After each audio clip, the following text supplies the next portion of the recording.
Hello and welcome to Real Hi-Fi Help, best versus highest potential. Let's try and create a normal situation that most people are in. So let's just say that you or a random person have this type of system. Yamaha CD player, Hegel amplifier, Nade, DAC, B&W speaker, and then like a mix of Ansus Wireworld or Nodust cables. That's like pretty regular, pretty average type of system that a lot of people can relate to. Now, let's do this. If you then test these amps from these brands here, these are like what you're considering upgrading to, having this system. So we have like a Nade, bigger Hegel model than the one that you're owning, and then like a Macintosh and Audio Research, Past Labs, and Acrophase. These could be any models. This could be like a 6700, an 8000 model, integrated Macintosh, whatever. And this is just to show you guys what normally happens when you test gear. So let's just say you have the system here and you test these amps. Then you reach the conclusion from having tested this gear that you prefer the amplifiers here on this list from top to bottom, meaning that Macintosh is number one, Acrophase gets the number two spot, Audio Research, Past Labs, Hegel, Nade, so on. But then you do this. You then change all of your cables. So you only have bottom class Nodust cables that match the same model range. Suddenly, we're not looking at a list that looks like this, but a totally different list. And that's just from changing the cables. So, but then you change all the cables that you have so that they're now the top class Nodust cables. And suddenly it doesn't look like this anymore. With Past Labs, Hegel, Audio Research, suddenly it looks like a completely different list. So now I ask you, how can you rate each amp against each other? Well, we simply cannot do a proper job knowing that all the test equipment, when the whole system is such a mix of different brands and sound, anything can just happen. And this is just very typical of the hi-fi world, that depending on how your system is set up, even if you have the same exact units, you can get to a completely different result. So every time your system looks similar to this, you're actually not testing the equipment, but more the coupling of its full potential. So we could take like an example that with Acrophase, on this system, Acrophase, you could, on this system that we look right here on this system, we would have a coupling effect of 35%. 35% of its max ability. Then if you test like Past Labs amplifier, it would only be 28. Audio Research 25, 15, and so on. So what if I then told you that this here is actually how the equipment really is? Okay, so let me then reveal to you that Acrophase would probably be like 45 out of 100, while 100 is like the best in the world.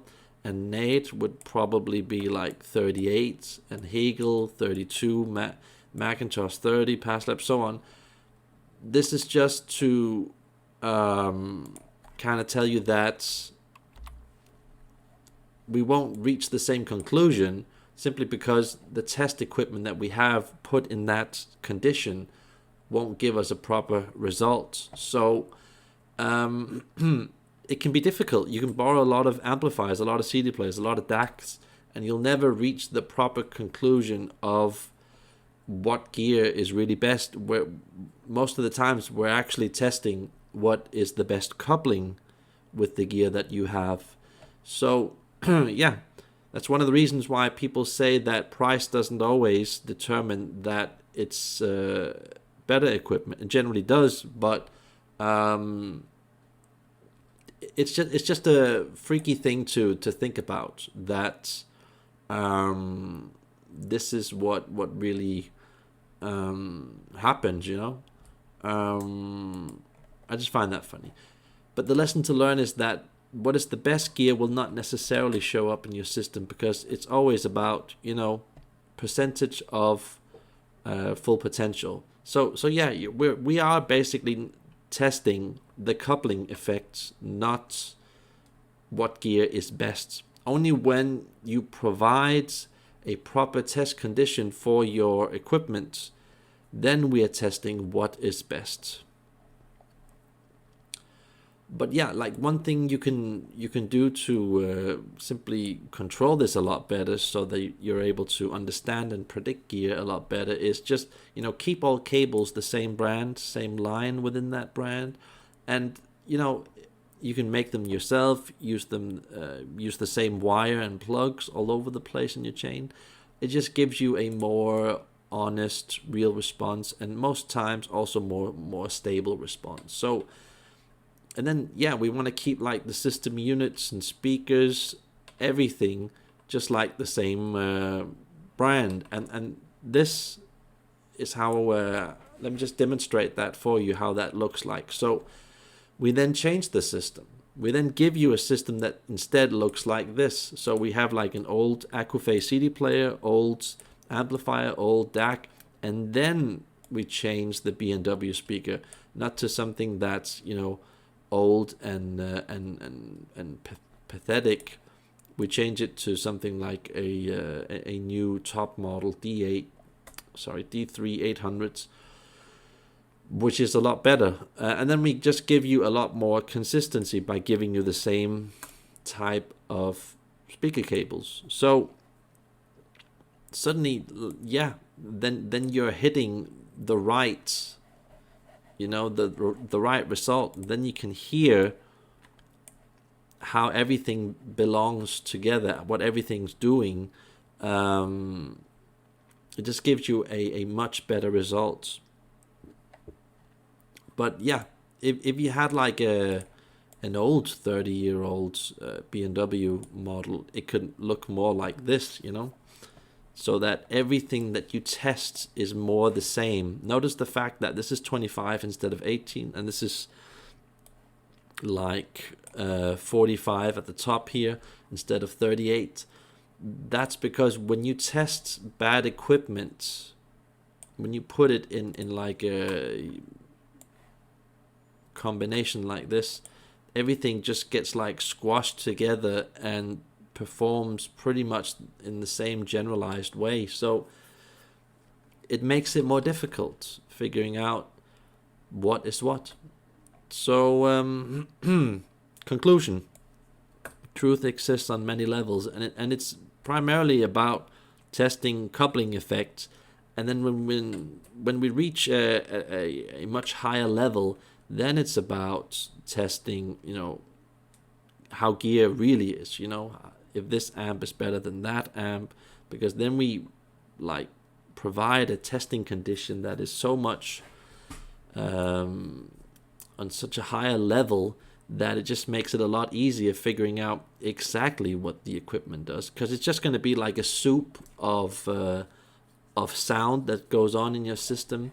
If you start from this area here, let's just say that all of these are like low budget models, and these are low budget cables, and this is like a 30-year-old low budget B&W speaker. You're starting off with shit, and it's just going to be like a mixed bag of farts and shit and all kinds of bad stuff in a soup that just totally confuses you. So yeah, as soon as you get this in order, so it's all basically the same, and you raise the level of the speakers so it's more responsive, and you get the same religion of Nate or Hegel or Yamaha or whatever brand, you start to predict stuff and hear things for what it really is. And you just get a much more clear direction of what's what you want to do with your sound. And it's so much more satisfying figuring out what's happening in hi-fi when you just line it up in this way. So I hope that helps you guys in realizing what gear that you're interested in. Have a nice day. Bye.